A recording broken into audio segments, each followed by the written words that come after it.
السلام عليكم كسو دواada muuqaalkeena mawduucana maanta wuxuu ku saabsan yahay taariikhda Yuusuf al-Kownayn waxaan inoo soo jeedin doonaa ustaad Axmed Faarax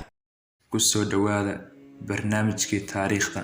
waa kuwa macallinkii Soomaali oo dhan quraanka baray inta la yaqaan ugu horeeyay macallin Soomaaliyeed waa Sheekh Yuusuf al-Kownayn sheekhii sababta u ahaa in Soomaalidu noqdaan bulshada ugu xifdiga badan quraanka kariimka adduunka oo dhan sheekhaas magaciisa oo dhameystiran waa Sheekh Yuusuf bin Cabdillaahi bin Saciid al-Xasani sheekha ayaa ka soo jeeda ahlu beedka rasuulka naxariis iyo nabadgelyo korkiisa ha ahaatee wuxuuna galayaa Xasan bin Cali Sheekh Yuusuf al-Kownayn waxa kale oo Soomaalidu ku naynaasaan aw barkhadle oo micnaheedu yahay wadaadkii barakaysnaa wuxuu noolaa markii taariikhdu hijrigu ay ahayd 600 ilaa 700 waa muddo hadda laga joogo ku dhawaad 850 sano sheekh ayaa ku aasan deegaanka Awbarkhadle oo Hargeysa dhanka bari ka jira 30 kiiloomitir sheekh ayaa ka mid ahaa 40 qof oo ka soo hayaamay dalka Ciraaq kana soo degay xeebaha Badda Cas sheekh ayaa markii uu ayaama joogay oo uu koray bilaabay inuu diinta islaamka dalka ku faafiyo dhulka Soomaalida xilligaas waxa uu ahaa dhul ay aad ugu badan tahay jahliga iyo quraafaadku dadkuna waxay ka dambeeyeen saaxiriin iyo falanfalowyaal dadka inta diinta ku toosan waxay ahaayeen kuwa laga adag yahay oo aad uga baqa qolyaha jinka ku shaqeysta Sheekh Yuusuf al-Kownayn markii uu bilaabay dacwada dad badan baa raacay diintana ku garab istaagay balse waxaa dagaal af iyo adinba leh kala hor yimid qolyihii dadka gumaysan jiray ee sixirka iyo quraafaadka dadka ku haystay dadkaas sheekha ka hor yimid waxaa ugu caansanaa nin la oran jiray Bucur Bacayr oo xilligaas ahaa boqor aadna u yaqaanay indha sarcaadka iyo in uu isha wax ku dilo Bucur Bacayr isaga oo isku halaynaya sixirkaas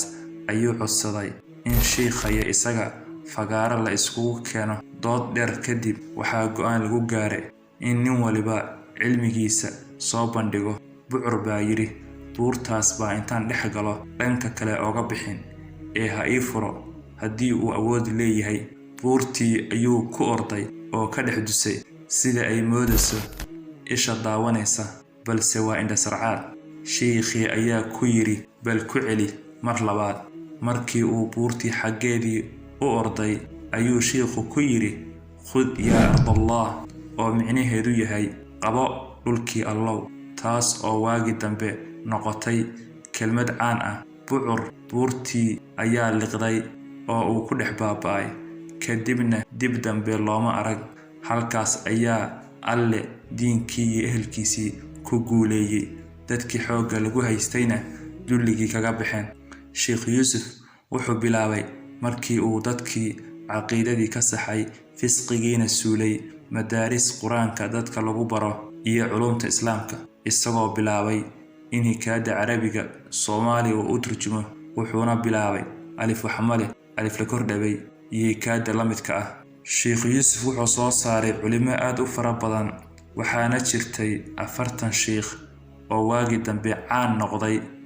ayagoo cilmiga ka sokow markii dambe mid walba uu noqday qabiilo tusaale ahaan waxaa ka mid ahaa Fiiq Umar iyo labadiisii wiil ee kala ahaa Awloo Bugay iyo Aw Qutub waa sheekha loogu magac daray degmada Sheekh halkaas oo hadda ku aasan yahay waxa kale oo jiray sheekha loo yaqaan Baahilaawe oo ay ka soo farcameen inta badan qabiilka ogaadeen waxa kale oo ka mid ahaa Sheekh Habaskuul Sheekh Abayoonis Sheekh Fiqishini iyo Cabdulle iyo Cawareere iyo kuwa kale oo badan waxa kale oo jiray nin la yiraahdo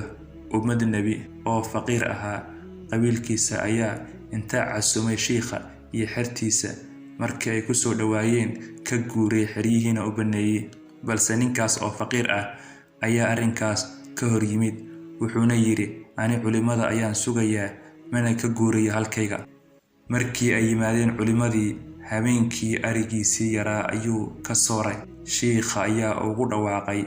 yaa ummatan nabi oo uu la jeedo ummadii nabigay subaxii ayaa shiikhii iyo xertiisii u duceeyeen. Isla ayaantiiba wuxuu Alle siiyey xoolo fara badan, Allana wuu barakeeyey. Waa ninka ay ku abtirsadaan inta badan reerka la yiraahdo Majeerteen. Intaas ayaan kusoo koobaynaa taariikhda Sheekh Yuusuf Al-Kownayn.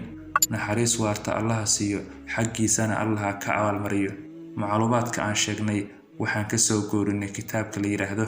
Masiratul Ikhwaan fi siirati Yuusuf Al-Kownayn oo uu qoray Allahu naxariistee Al-Callaama Sheekh Cali Xaaji Xasan Al-Qaadiri ee lagu naynaasi jiray Curaybulbaan.